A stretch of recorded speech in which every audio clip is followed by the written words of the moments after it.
Հանոր և որդվո և ոգույսը թո ամեն։ Հարիսեցիները փորձելու համար մոտենում են մեր Տիրոջը և հարցնում. Ո՞րն է առաջին պատվիրանը։ Եվ մեր Տերն ասում է. պիտի սիրես քո Տեր Աստծուն քո ամբողջ սրտով և քո ամբողջ էությամբ։ Սրանով ցույց տալու համար, որ սերը պատկանում է Աստծուն։ Եթե ուզում ենք սիրո հասկացությունը ճիշտ հասկանալ ըստ Սուրբ Գրքի, ապա պետք է միշտ հիշենք հետևյալ ճշմարտությունը. սերը նախ և առաջ ուղղված է Աստծուն։ Սա արտահայտված է Աստծու խոսքում երկրորդ օրենքում 6-րդ գլուխ 5-րդ համարում, որտեղ ասում է պիտի սիրես քո Տեր Աստծուն քո ամբողջ սրտով, ամբողջ հոգով և ամբողջ զորությամբ։ Եվ քանի որ այս սերը ամբողջ սրտով է, ապա որտեղ կարող է տեղավորվել մյուս սերերը։ Ինչ կարող ենք մենք տալ ուրիշների, եթե ամբողջ սիրտը պատկանում է Աստծուն։ Միակ լուծումը սա է. մեր սերը բոլորի և ամեն ինչի նկատմամբ պետք է լինի Աստծո հանդեպ սիրո շրջակայքում։ Ամբողջ սիրտը պատկանում է Աստծուն, և այդ սիրո ներսում մենք սիրում ենք նաև ուրիշներին։ Հետևաբար Տերը ասում է. և երկրորդը նման է դրան. սիրիր մերձավորիդ ինչպես քո անձը։ Բայց ինչու ասած թե նման է դրան։ Քանի որ այդ սերը Աստծո հանդեպ սիրո ներսում է, դրա մի մասն է և նրանից առանձին չէ։ Ցանկացած սեր, որ դուրս է Աստծո հանդեպ սիրուց, սխալ է։ Ինչ կասենք, եթե այդ սերը գերազանցի մեր Տեր Աստծո հանդեպ սիրույն։ Տերը այս առնչությամբ ասաց. ով որ սիրում է հորը կամ մորը ինձնից առավել, նա ինձ արժանի չէ, և ով սիրում է որդուն կամ դստերը ինձնից առավել, նա ինձ արժանի չէ։ Այդպիսի սերը սուտ սեր է, որն հասկանում է Աստծո հանդեպ սիրուն, հակասում է Աստծո հանդեպ սիրուն և ավելի մեծ տեղ է գրավում սրտում, քան Աստծո սերը։ Սիրտը կորցնում է իր պատկանելությունը Աստծուն, և այդ սուտ սերը ներխուժում է Աստծո ոլորտ, և մարդիկ մարդկանց կուռքեր են դարձնում և սկսում պաշտել։ Կան բնական սեր, օրինակ ծնողների և երեխաների միջև եղած սերը։ Այդ պատճառով էլ Աստված իր սերը մեր հանդեպ համեմատում է հոր սիրո հետ, իր զավակի հանդեպ։ Կան նաև ձեռք բերված սերեր, ինչպես ընկերների, բարեկամների, գործընկերների միջև եղած սերը, նշանված զույգերի կամ ամուսինների մեջ եղած սերը։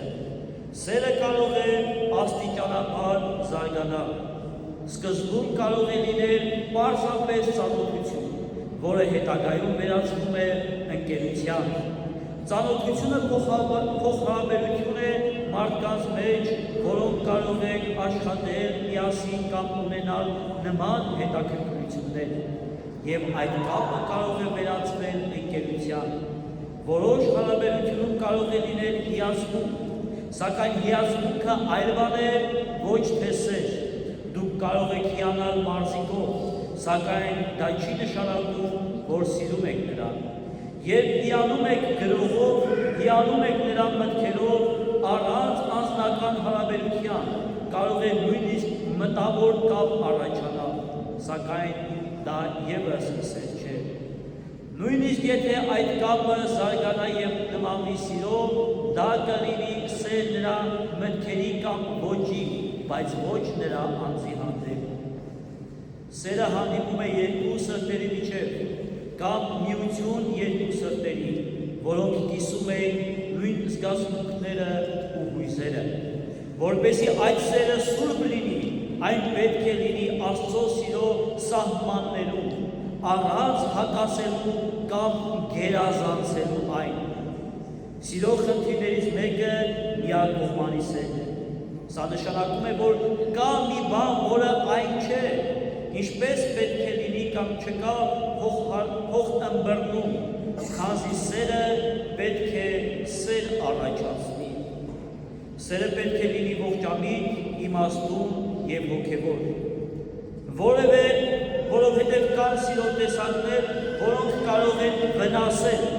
Ճշմարիտ սերը պետք է մաքուր լինի, որովհետև սերը և ցանկությունը տարբեր բաներ են, ինչպես տարբեր են սերը և ցանկությունը։ Սերը միշտ ուզում է տալ, իսկ ցանկությունը միշտ ուզում է ստանալ, վերցնել։ Ցանկությունը, որը միշտ ուզում է վերցնել, բնութագրվում է եսասիրությամբ։ Այն կարող է վնասել մյուս կողմին։ Նույնիսկ եթե ձևացնում է, թե սիրում է, կարող է մեկին հակել իր ներսում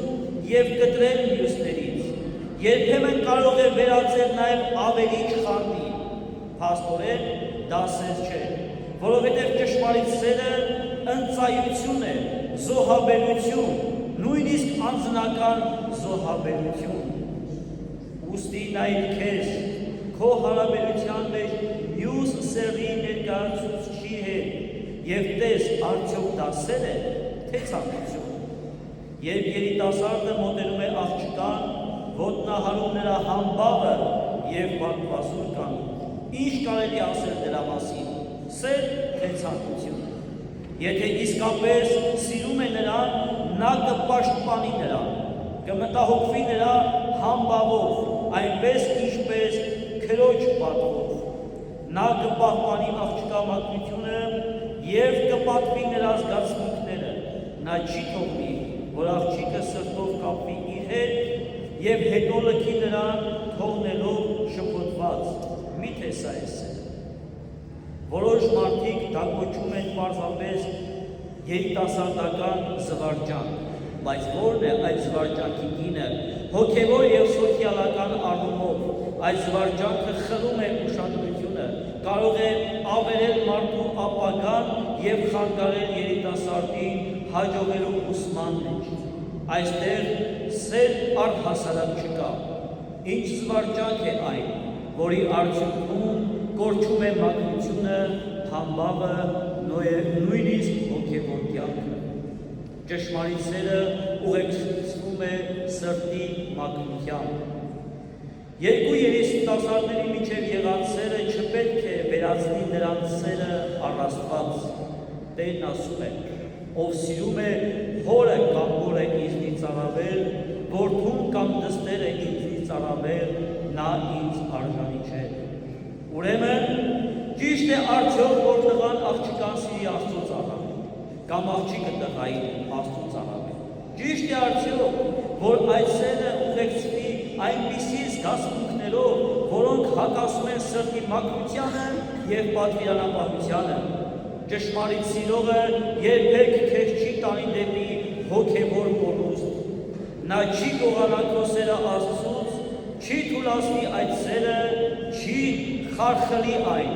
Նա քեզ չի դնի երկու հակադիր սիրող միջև, Աստծու հանդեպ սերը և մարմնական սերը։ Սերը դա ոչ թե ինքնասիրահարված հաճույք է ուրիշի հաշվին, այլ անձնազոհություն։ Իսկապես սերը, ինչպես հովնականը իր ընկեր Դավթի հանդեպ զոհեց իր անձը, կանգնեց հոր դեմ, պաշտպանեց Դավթին։ Սիրո լավագույն օրինակը խաչի վրա զոհաբերությունն է, ինչպես Տերն է ասել, որովհետև Աստված սիրեց աշխարհն այնքան սիրեց, որ իր միածին որդուն տվեց։ Ճշմարիտ սերը հավերժ սեր է։ Այն երբեք չի ավարտվում։ Եթե զույգը իրար սիրում է խորը և ցանկանում, որ սերը շարունակվի ողջ կյանքում, այդ սերը կշարունակվի իրենց հետ նաև հավերժության մեջ։ Դա հնարավոր կլինի միայն այն դեպքում, երբ սերը մաքուր է, որպեսզի երկուսով մուտք գործեն դրավ և այնտեղից հավիտենական թագավորություն։ Բայց եթե նրանցից մեկը կորչի ճանապարհին, նրանք միասին չեն լինի երկու։ Նրանք պետք է միմյանց աջակցեն հոգևոր ճանապարհին։ Ենթադրենք նրանք ապրում են մեղքի մեջ, բայց նրանցից մեկը զղջում է, մյուսը ոչ։ Նրանք մահից հետո բաժանվում են, մեկը գնում է դրախ, մյուսը դրելով։ Նրանք այլևս չեն հանդիպի հավիտենության մեջ, հետևաբար այդ սերը հավերժ սեր չէ, հավերժ սերը հոգևոր սերն է։ Սերը տարբեր ոլորտներ ունի, կա սեր ընտանիքի անդամների միջև, ծնողների, երեխաների, քույրերի, եղբայրների, ամուսինների միջև, նույն սեղերի կամ տարբեր սեղերի միջև։ Այս բոլոր տեսակները ինչպես Սուրբ Գիրքը, այնպես էլ բնությունը ընդունում են։ Ընկերությունը կամ ընկերական սեր, օրինակ Դավթի եւ Հովնաթանի միջև եղած սերը, ինչպես որ ասեցինք, որի մասին Դավիթն ասաց Հովնաթանի մահից հետո. «Ցավում եմ, ողբում եմ քեզ, եղբայր Հովնաթան, դու շատ քաղցր ես ինձ համար, քո սերը դեպի ինձ բարձր է»։ Դամակուր սեր էր երկու հոգիների միջև, իսկ մարմնական կամ ունեցող սերը ինչպես ամուսինների միջև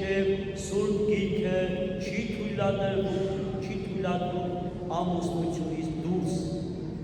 Այժմ անցնենք ընկերության հասկացությանը։ Ինչ այն, ինչպես են դրա սահմանները որոշվում։ Ընկերությունը բարեհաճության զգացում է, որը կարող է լինել միևնույն ընտանիքի անդամների միջև կամ երկու ընտանիքների միջև, անկախ նրանից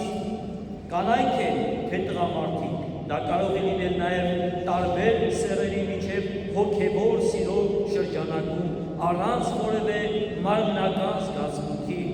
Ճշմարիտ ընկերը պետք է լինի անկեղծ եւ ազնիվ իր ընկերության մեջ, նա պետք է լինի արդար, որպեսզի իր ընկերոջը առաջնորդի դեպի բարին։ Ընկերը, ով պաշտպանում է քեզ եւ սխալվում ես եւ քաջալերում է քեզ շարունակել սխալը, իրական ընկեր չէ։ Ճշմարիտ ընկեր չէ նա, ով քո սխալներին աչք է փակում։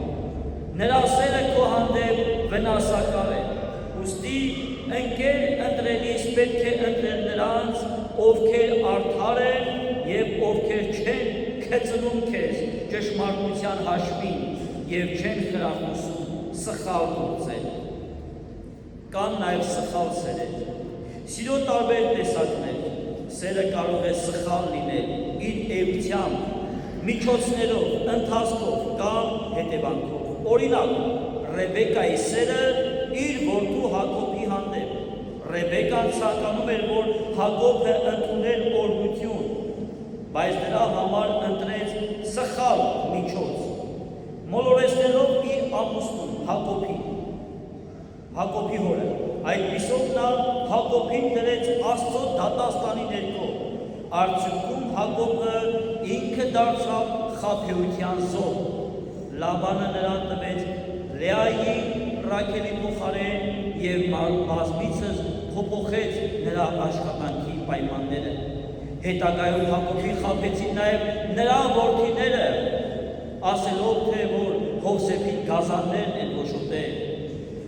Հակոբը իր ամբողջ կյանքում անցկացրեց մտահոգության մեջ։ Ռեբեկան սխալ էր նաև, նրանով, որ իր սերը ամբողջական չէր, նա չէր սիրում Եսավին այնպես, ինչպես սիրում էր Հակոբին։ Նույն կերպ արտահայտվեց նաև Հակոբի կյանքում։ Հակոբը չէր սիրում իր մյուս որդիներին այնպես, ինչպես որ Հովսեփին, եւ դրանով էլ վնասեց Հովսեփին։ Տերը ցանկանում է, որ մենք սիրենք բոլորին, անգամ մեր թշնամիներին եւ նրանց, ովքեր վնասում են մեզ։ Գրված է, եթե քո թշնամին սոված է գերակիր նրան, եթե ծարավ է ջուր։ Ով սիրում է ուրիշների հաշվին, իրականում սեր չունի իր սրտում։ Օրինակ է Հեզաբել թագուհին, ով սիրեց իր ամուսնուն Աքաբ թագավորին եւ օգնեց նրան խլել Նաբոթի այգին, նա ծրագրել սուտ վկայություն Նաբոթի հանդեպ, որպեսզի խլեն նրանից այգին։ Այսպիսով նրա սերը ամուսնու հանդեպ սխալ սեր էր, որը նրան մղեց հանցագործության եւ արժանացրեց Տիրոջ դատաստանին։ Օրինակ այն կանայք, ովքեր հիացան Դավթի հաղթանակներով ասելով, թե եթե Սավուլը 1000-ին սպանեց, Դավիթը բազմա հազարներին սպանեց։ Այս երգերը նախանց սերմանեցին Սավուլի սրտում, որը հետագայում նրան մղեց Դավթին վնասելու և սպանելու փորձին։ Օրինակ նաև սխալ սերերի օրինակն են, ովքեր պատմության ընթացքում հետևել են հերետիկոսներին և քաջալերել նրանց, մասսայականություն տալով նրանց և նրանց ուսմունքները շարունակելով։ Սխալ սերն նաև, երբ որ մենք քաջալերում ենք այն սխալ ճանապարհը, որ բռնել է տվյալ անձը, անկախ նրա պաշտոնից և դիրքից։ Սեր չէ մեղավորին քաջալերելը ու պաշտպանելը, սեր չէ նրան նյութապես աջակցելը, այլ ճշմարիտ սերը քավություն է, ապաշխարություն։ Այն բացահայտում է սխալը, հանդիմանում է մարդուն և ոչ է անում դադարեցնել մեղքը։ Սեր չէ այն սերը, որը աջակցում է մեղքին, ինչպես ասված է Սուրբ գրքում, ով արդարացնում է ամբարիշտին և դատապարտում արդարին, երկուսն էլ Տիրոջ համար դարշելի են, քանի որ ամբարիշտին արդարացնելով մենք ինքներս ամբարշտություն ենք գործում և ոչ թե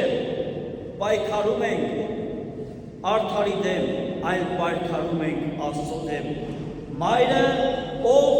թաքցնում է որդու սխալները, որպեսզի հայրը չիմանա և չպատժի, չի սիրում իր որդուն, այլ վնասում է նրան։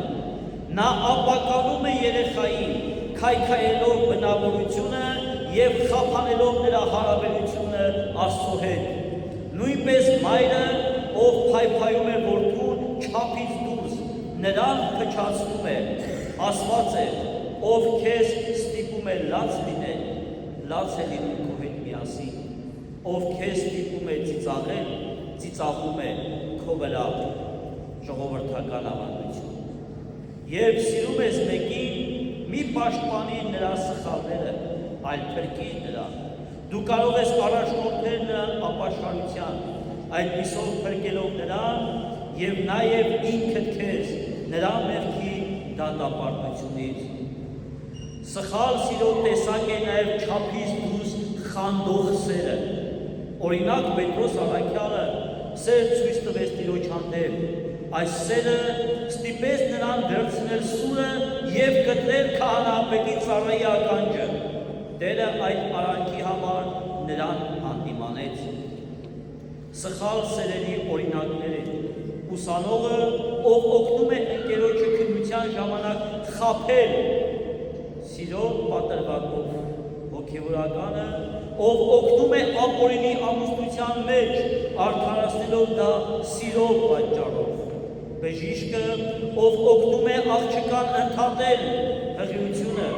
որ նա խուսափի ամոթից, ամուսինը, ով զրկում է կնոջը ազատությունից, կարծելով, թե սիրում է, սա սեր չէ, այլ եսասիրություն։ Ճիշտը այն է, որ ամուսինը խորացնի իր սերը, իր սիրով պարուրի իր կնոջը, որպեսզի կինը սիրով կապված լինի նրա հետ, կնոջ սերը Աստծո հանդեպ պիտի պահպանի նրան ամուսնուն խաբելուց, իսկ անազատությունը զրկում է նրան անմեղ կյանքից։ Մայրիկ, ով չափից դուրս է պաշտպանում երեխաներին և նրանց առողջությունը նույնիսկ թույլ չտալով պահք պահել, սխալ սեր է ցույց տալիս իր երեխայի հանդեպ։ Ի տարբերություն դրա, սրբակյաց մայրերն էին, ովքեր նահատակության ժամանակ իրենց աչքի առաջ տեսնում էին իրենց երեխաների մահը, քաջալերելով նրանց հավատի մեջ մնալ։ Երբ խոսում ենք սիրո մասին, նկատի ունենք ճշմարիտ սեր, որ տանում է մարդու փրկությանը և օգնում հոգևոր ճանապարհին։ Սերը գործնական է։ Ճշմարիտ սերը չի կարող միայն բառերով լինել, այլ պետք է դրսևորվի գործողություններով։ Սուրբ Հովհաննես առաքյալը այս մասին ասում է. սեր չցուցաբերենք խոսքով կամ լեզվով, այլ գործով և ճշմարտությամբ։ Ծնողի սերը երեխայի հանդեպ գործնական սեր է, նրանք հոգ են տանում նրա սննդի, առողջության, մաքրության, կրթության համար։ Նրանք նաև հոգ են տանում նրա հոգևոր կյանքի համար, սովորեցնելով նրան Աստծու մասին և խրախուսելով առաքինության մեջ։ Երկոցում սերը այսպես է նկարագրվում. դրոշ մտիր ինձ քո սիրով սրտի վրա, դրոշ մտիր ինձ քո բասկի վրա։ Սրտի վրա դրոշ արտահայտությունը նշանակում է սեր զգացմունքներով և ներքին աշխարհով։ Բասկի վրա դրոշը նշանակում է սեր, որ գործով է դրսևորվում։ Օրինակ Սուրբ Պետրոս Առաքյալը չդրսևորեց այդ դրոշը սրտի վրա, երբ ասաց. թեկուզ բոլորն էլ գայթակղվեն, բայց ես ոչ, քեզ չեմ լքի, թեկուզ մահանամ քեզ հետ, չեմ ուրանա քեզ։ Բայց երբ նա ուրացավ Հիսուսին, դա ցույց տվեց, որ նա չունի դրոշը բասկի վրա, ուստի սրտի դրոշը հավատն է, բասկի դրոշը գործելը։ Աստծո հանդեպ սերը պահանջում է երկուսն էլ,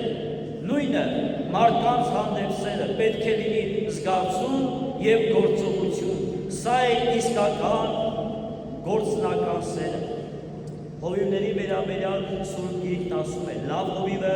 իր անձը տալիս է իր գառների համար։ Իսկ Աստված լավ հովիվ է, ինչպես գրված է, Աստված իր սերը ցուցաբերեց մեզ, քանի դեռ մենք չէ, որ սիրում ենք նրանց, և Քրիստոս եկավ և մեր համար մահացավ։ Սա գործնական սեր է, հայտնված մարմնավորման, խաչելության, փրկagorցության միջով։ Սերը զգացմունք է, որ արտահայտվում է գործով։ Տեր ասում է. որդիս, ինձ տուր քո սիրտը առակած գետում։ Սա չի նշանակում արդյոք միայն զգացմունք, ոչ, քանի որ ամբողջապես հետո ավելացնում է. և թող քո աչքերը տեսնեն իմ ճանապարհները։ Այսինքն, սերը պահանջում է զգացմունք և գործ։ Նույնը ասում է Տերը. եթե մեկը սիրում է ինձ, նա կպահի իմ խոսքերը, եթե պահեք իմ պատվիրանները, կբնակվեք իմ մեջ և ես կբնակվեմ ձեր մեջ։ Աստծո հանդեպ սերը չպետք է լինի տեսական կամ պարզապես հուզական։ Ձեր սերը Աստծո հանդեպ դրսևորվում է նրա նկատմամբ հնազանդության, պատվիրանների պահպանության, նրան ծառայելու եկեղեցում և մարդկանց մեջ։ Բայց եթե ասում ես սիրում եմ Աստծուն, բայց ոչինչ չես անում, ապա սա պարզապես տեսական սեր է, որը ընդունելի չէ։ Երբ մենք խոսում ենք սիրո մասին, չենք խոսում միայն մարդկանց միջև փոխհարաբերությունների մասին, այլ առավել ևս Աստծո հետ հարաբերությունների մասին։ Եթե Տեր Հիսուս Քրիստոս խոսում է Հորը իր աշակերտների հետ ունեցած հարաբերության մասին, Հովհաննեսի ավետարանում, քո տված խոսքերը ես տվեցի նրանց, և նա ասաց, քո անունը հայտնեցի նրանց, և կհայտնեմ, որպեսզի սերը, որով դու սիրեցիր ինձ, նրանց մեջ լինի, և ես նրանց մեջ։ Այս հարաբերությունը ներառում է ճանաչում, սեր և զոհաբերություն։ Սրա հիանալի օրինակ է Սուրբ Պողոս Առաքյալի խոսքը իր ծառայության մասին։ Հաճախ ճանապարհորդությունների մեջ, վտանգների մեջ, գետերի կողմից, վտանգների մեջ, ավազակների կողմից, վտանգների մեջ, ազգականների կողմից, հեթանոսների կողմից, քաղաքում, անապատում, ծովում, կեղծ եղբայրներից, հոգնածությունից, ծանր աշխատանքից և այլն։ Երբ մեկը Սուրբ Պողոսին հարցրեց, սա է ծառայությունը, երևակայել թե ինչպես կպատասխանել, սա ոչ թե պարզապես ծառայություն է, այլ սա Աստծո հանդեպ սեր է։ Իսկ դու քո սերը Աստծո հանդեպ արդյոք միայն բառեր է, թե գործողություններ։ Քո սերը ներառում է զոհաբերություն, նվիրում Աստծո խոսքի տարածմանը։ Քո սերը պարունակում է վերահսկողություն լեզվի, մտքի և ցանկությունների վրա։ Սերը երևում է քո աղոթքներում, ծառայության մեջ եւ համբերության մեջ։ Արդյոք աղոթքի մեջ ասում ես ինչպես Սաղմոսերգում, ձեռքերս կբարձրացնեմ խանվան համար եւ իմ հոգին կհագենա ինչպես յուղով ու ճարպով։ Քո ծառայությունը սեր է արդյոք, ինչպես Տեր Հիսուսինը, որի մասին գրված է. նա սիրելով յուրայիններին, ովքեր աշխարհում են, սիրեց նրանց մինչև վերջ։ Ճշմարիտ սերը կեղծավորություն չունի։ Սա այն սերը, որը պետք է ունենանք Աստծո եւ մարդկանց հանդեպ։ Թող մեր սերը չլինի տարբեր մեր լեզվից եւ մեր լեզուն մեր սրտից, թող որ սիրո Աստվածը, որը որ պատվիրեց մեզ ամենամեծ պատվիրանը, պիտի սիրես քո Տեր Աստծուն, քո ամբողջ սրտով եւ քո ամբողջ էությամբ եւ քո ամբողջ սովությամբ եւ պիտի սիրես քո ընկերոջը ինչպես քո անձը։ Լինի մեր հետ, որին որ վայելիան փառքը, իշխանությունը եւ պատիվը, այժմ եւ միշտ եւ հավիտյանս հավիտենից ամեն։